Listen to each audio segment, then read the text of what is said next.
सरगुजा में बारिश आते ही मशरूम की पैदावार के साथ साथ इसकी बिक्री शुरू हो जाती है। ग्रामीण से लेकर शहरी इलाके तक में इस सब्जी को काफी पसंद किया जाता है, लेकिन कभी कभी जंगली मशरूम खाना जानलेवा साबित होता है। हाल ही में उदयपुर और मैनपाट इलाके में एक साथ 8 से 9 लोग जंगली मशरूम खाने से बीमार पड़ गए थे।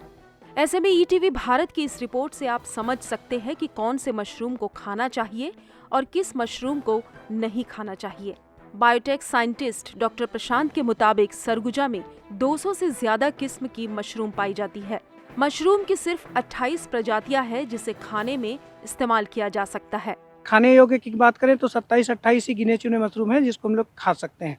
अब अगर जहरीला मशरूम की बात करें तो सरगुजा में जैसे गंजहा मशरूम कहते हैं या फिर बिलाई खुखड़ी बोलते हैं या आपका लकड़ी खुखड़ी बोलते हैं। लाल बादर भी आंशिक रूप से एल्केलाइट्स पाए जाते हैं, तो ये जहरीला मशरूम है।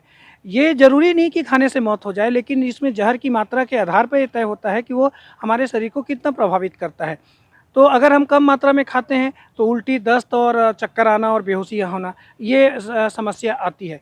इसके अलावा बहुत सारे मशरूम हैं जैसे भुड़ू है, आपका पतेरी है, चिरको है, लाल बादर को भी खाते हैं, बांस खुखड़ी है, जाम खुखड़ी है, भैंसा खुखड़ी है। तो ये सारे जितने खुखड़ी है इसको तो हम खाते हैं और ये विष मुक्त है। दूसरी तरह अगर बात करें कि हम कैसे जानें कि कौन से मशरूम को हम खाएँ, खुखड़ी को या पुटू को, और कौन से खुखड़ी और मशरूम को हम ना खाएँ, तो अगर बात करें तो 3-4 चीज़ें हैं जिससे हम आसानी से पहचान करके हम बीमारी से या फिर होने वाली उससे दुर्घटना से बच सकते हैं। तो पहला चीज़ ध्यान रखें कि कभी भी जो चटक रंग वाले जो खुखड़ी या मशरूम है उसको ना खाएं। अब चटक रंग कहने का अर्थ है कि लाल, हरा, नीला, पीला, गुलाबी, बैगनी, ये जितने चटक रंग वाले खुखड़ी हैं, प्राकृतिक खुखड़ी की मैं बात कर रहा हूँ, उसको ना खाएं, क्योंकि ये जो चटक रंग है ये उसमें जहर या एल्केलाइट्स या विष की मात्रा को निर्धारित करते हैं और वही वो रंग के रूप में प्रदर्शित होते हैं मशरूमों में। दूसरा चीज़ कि कैसे मशरूम को खाएं, तो सामान्यतः आप सफ़ेद, हल्का काला, हल्का आपका दूधिया जो मशरूम है, ये सारे मशरूम जो विष से या एल्केलाइट से मुक्त होते थे, इसको खा सकते हैं। दूसरा पैरामीटर है कि जब आप मशरूम को तोड़े या मशरूम आपको मिले तो उसको एक बार सूंघ के देखें। अगर उसमें तेज़ अमोनिया की गंध, सड़ी हुई गंध आ रही है, आप उसको बिल्कुल ना खाएं, क्योंकि ये जो अमोनिया की गंध है वो उसमें उपस्थित जो एल्केलाइट्स हैं, बहुत सारे एल्केलाइट्स हैं, तत्व हैं, भारी तत्व हैं, वो उनके कारण ये आता है और उसको आप ना खाएँ। तीसरा चीज़ कि ये देखें कि जो मशरूम है उसका जो छतरी है, अगर छतरी पतली छतरी है, ज़्यादा मोटा नहीं है, पतली छतरी है, या उसका जो स्टेम है वो लंबा है, ये दोनों पैरामीटर होते हैं कि उसमें जहर की मात्रा या एल्केलाइट्स होता है, तो उसको भी ना खाएं। इसके अतिरिक्त हम मशरूम देखते हैं तो मशरूम के तने में अगर हमको कोई रिंग मिलता है तो वो भी जहरीला होता है, वो भी उसका एक साइन होता है कि उसमें एल्केलाइट्स की मात्रा ज़्यादा है। सरगुजा में प्राकृतिक मशरूम की दीवानगी ऐसी है कि यह 600 से 1200 रुपए किलो के भाव में बिकती है और लोग बड़े ही चाव से इसे खाते हैं। प्राकृतिक मशरूम की जगह अब तो वैज्ञानिक पद्धति से भी मशरूम का उत्पादन किया जा रहा है।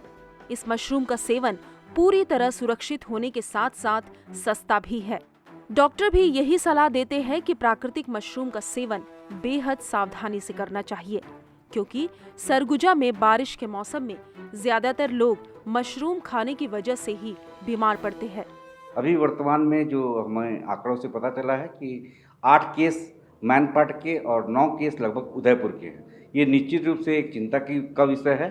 अभी जो भी केस हमारे पास में हमारे संज्ञान में आए हैं, ये सारे टेस्ट, ये सारे मरीज में शुक्र है कि अभी आरंभिक एलर्जी के जो है जहर के जो है वो आरंभिक लक्षण वाले ही रहे, अर्थात मरीजों का पेट में दर्द रहा, लूज मोशन रहा और उनको हॉस्पिटल में भर्ती करके उनको जो है इलाज देना पड़ा।